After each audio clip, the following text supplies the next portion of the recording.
नमस्कार दोस्तों, stock market studies में फिर से एक बार आपको बहुत-बहुत स्वागत है। तो आज यहाँ पे मैं डिस्कस करूँगा एक ग्रीन एनर्जी कंपनीज़ के बारे में। तो ग्रीन एनर्जी का मतलब क्या है? आप सभी जानते हैं ग्रीन एनर्जी का मतलब है, आप देख सकते हैं कंपनी कौन-सा है? ग्रीन एनर्जी, वो भी आइनॉक्स ग्रीन एनर्जी। इसका मेजर जो एक्चुअली मेजॉरिटी जो काम है, वो है ग्रीन एनर्जी के ऊपर। मतलब जितने सारे विंड प्रोजेक्ट हैं, तो इसी कंपनी उस प्रोजेक्ट के ऊपर काम करते रहते हैं। तो आपको इस कंपनी के ऊपर क्या निवेश करना चाहिए? क्योंकि कंपनी सिर्फ ग्रीन एनर्जी के ऊपर ही काम करते हैं, मतलब सोलर प्रोजेक्ट, साथ ही साथ देखा देखा जाए तो विंड प्रोजेक्ट, इस तरीके से प्रोजेक्ट के ऊपर ही काम करते हैं। तो क्या इस कंपनी के ऊपर निवेश करना चाहिए? क्योंकि कंपनी ने एक बहुत बड़ा अपडेट भी दिया, एक बहुत बड़ा न्यूज़ भी दिया। उसके चलते हुए इसमें बहुत सारे दोस्तों ने कमेंट किया, "सर इस कंपनी के ऊपर क्या अभी निवेश करना चाहिए?" तो चलो कुछ पैरामीटर्स आपके साथ मैं शेयर करूँगा। उसके बाद अगर आपको लगे हाँ, इस कंपनी के ऊपर निवेश करना चाहिए, तो आप कर सकते हैं।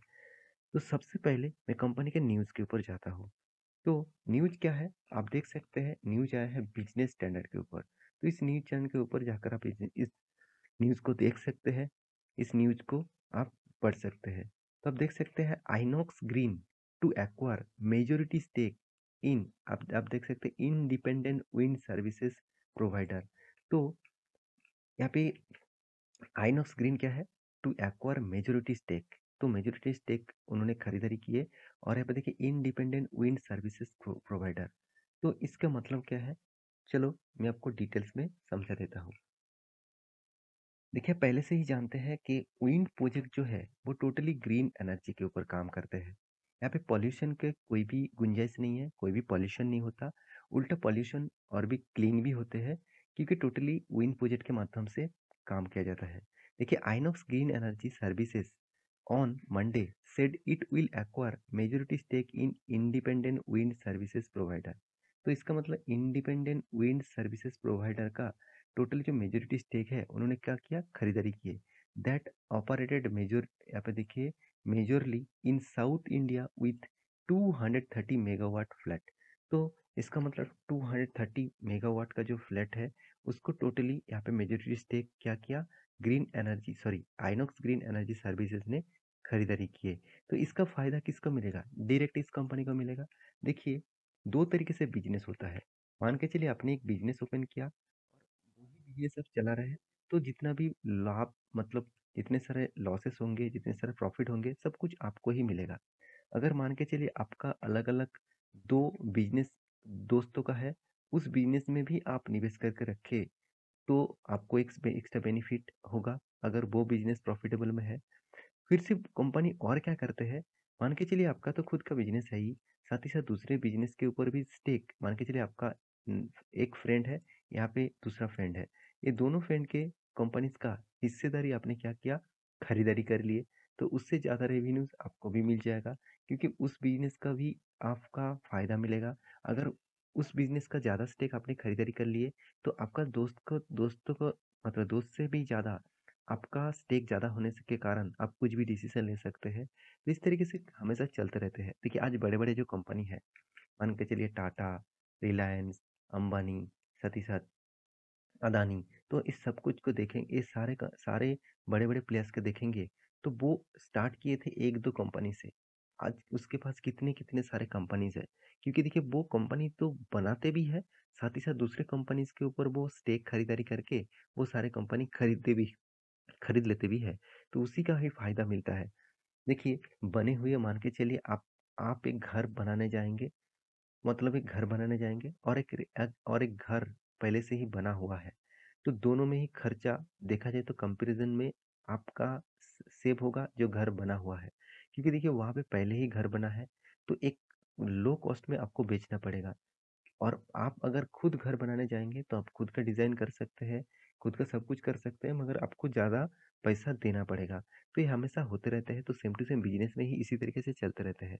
तो एक बहुत बड़ा अपडेट है, क्योंकि कंपनी ने एक बहुत बड़ा अपडेट दिया, क्योंकि मेजॉरिटी स्टेक मतलब ज़्यादा से ज़्यादा स्टेक इस कंपनी ने आइनॉक्स ग्रीन एनर्जी ने क्या किया? खरीदारी कर ली है। तो उसी के बेसिस में कंपनी का अच्छा खासा यहाँ पे ग्रोथ देखने को मिल सकता है। तो यहाँ पे देख सकते हैं वो टोटली सब कुछ डील जो है यहाँ पे देखिए ट्रांज़ैक्शन ऑफ सब्जेक्ट टू यहाँ पे देखिए create certain regulatory and others customer यहाँ पे देखिए closing consideration sorry conditions and is expected include by the end of the January 2023 मतलब 2023 से पहले ही जो सारे डील्स है जो सारे फॉर्मेलिटीज है वो फाइनलाइज हो जाएगा। कंपनी खुद स्टेटमेंट के माध्यम से इस चीज बताया है। तो मेरे हिसाब से क्या इस कंपनी के ऊपर निवेश करना चाहिए? देखिए कुछ पॉइंट्स आपके साथ शेयर करूँगा, उसके बाद आपको इस कंपनी के ऊपर निवेश करना है कि नहीं है, सब कुछ आपको पता चल जाएगा। देखिए सबसे पहले आइनॉक्स ग्रीन एनर्जी सर्विसेज जो है, इसका मार्केट कैप देखिए, कितना छोटा कंपनी है। एक small and micro cap type company आप बोल सकते हैं। इसका मार्केट कैप करीबन 1200 करोड़ के आसपास है। और आप देख सकते हैं return of capital employed, return of equities, ये सारे चीज आप देखेंगे तो सब कुछ अभी भी उतना खास नहीं है। साथ ही साथ कंपनी का एनुअली इनकम भी लॉसेस में है। कर्जा भी बहुत ज़्यादा देखने को मिला 1% के ऊपर। कंपनी का सेल्स ग्रोथ नेगेटिव में है। हाँ, प्रॉफिट थोड़ा सा पॉजिटिव में है, मगर कंपनी के हाथ में कैश नेगेटिव में है। अर्निंग पर शेयर भी नेगेटिव में है। तो बहुत सारे पैरामीटर्स नेगेटिव में है और मार्केट कैप टू सेल्स के हिसाब से कंपनी को 1 रुपया कमाने के लिए कंपनी का आसपास 6 रुपये के आसपास पेमेंट करना पड़ रहा है। ये बहुत हाई वैल्यूएशन के हिसाब से देखने को मिला है। प्रॉफिट एंड लॉस के बारे में बात करें तो कंपनी आज तक लॉसेस किया, प्रॉफिट कभी भी नहीं किया। तो इसके कारण कंपनी आपको रिटर्न के रेशियोज में भी लॉसेस दिया। सेल्स ग्रोथ प्रॉफिट को देखा जाए तो उतना खास नहीं है। रिटर्न ऑफ इक्विटी भी नेगेटिव में है, तो इसीलिए कंपनी का कैश फ्लो के ऊपर इम्पेक्ट पड़ा। कैश फ्लो भी देखिए उतना खास परफॉर्मेंस नहीं कर रहा है। पॉजिटिव में तो है मगर उतना खास परफॉर्मेंस नहीं कर रहा है। इन्वेंटरी के बारे में सॉरी इन्वेस्टर के बारे में बात करूँ तो प्रोमोटर के बाद एफआईएस और डीएस के मामले में बात करूँ तो एफआईएस के पास अच्छा खासा होल्डिंग है, डीएस के पास कम होल्डिंग है, पब्लिक के पास ज़्यादा होल्डिंग है।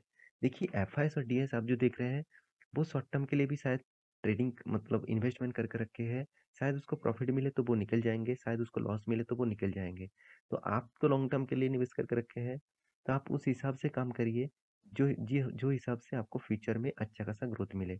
अगर इस कंपनी का चार्ट पैटर्न आप ध्यान से देखेंगे, जब से कंपनी लिस्टिंग हुआ, जब से मार्केट में लिस्टिंग हुआ, तब से देखा जाए तो कंपनी आपस साइड में नहीं गया, कंटिन्यूसली गिरावट के माहौल में शामिल हो गया। कंपनी हाई के थे करीबन 65 रुपीज़ के आसपास और लो कितने किए थे 43 रुपीज़ के आसपास। इसका मतलब 65 से डायरेक्ट 43, ये जो रेंज है, ये जो मतलब डाउनफॉल है, तो ये भी एक बहुत बड़ा डाउनफॉल देखने को मिला है। कंटिन्यूसली अभी भी जो पीरियड अभी जो डेटा देखने को मिला है और भी गिरावट होने का चांसेस है। देखिए अच्छा न्यूज़ आया था तो इसलिए पिछले दिनों में अच्छा खासा एक तेजी रैली देखने को मिला था। फिर भी देखिए वो रैली कंटिन्यू नहीं कर पाया। मेरे हिसाब से इस रेंज को तोड़ेगा, ये जो लेवल है इस लेवल को तोड़ेगा तो और भी गिरावट का माहौल देखने को मिल सकता है, क्योंकि यहाँ पे जो वॉल्यूम क्रिएट हो रहा है वो कंटिन्यूसली गिरते जा रहा है। इसका मतलब वॉल्यूम बता रहा है कि स्टॉक में अभी भी बाइंग प्रेशर नहीं है, अभी भी सेलिंग प्रेशर बहुत ज़्यादा है। तो उस हिसाब से काम करिए, इस कंपनी के ऊपर रिसर्च करिए, उसके बाद निवेश करिए। तो टोटली वीडियो एजुकेशन पर्पस में था, कोई बाय एंड सेल का रिकमेंडेशन नहीं था। एक बार रिसर्च करना उसके बाद निवेश करना। मिलते नेक्स्ट स्टॉक लेके, तब तक के लिए अच्छे से रहिए, अपने ख्याल रखिए, बाय बाय।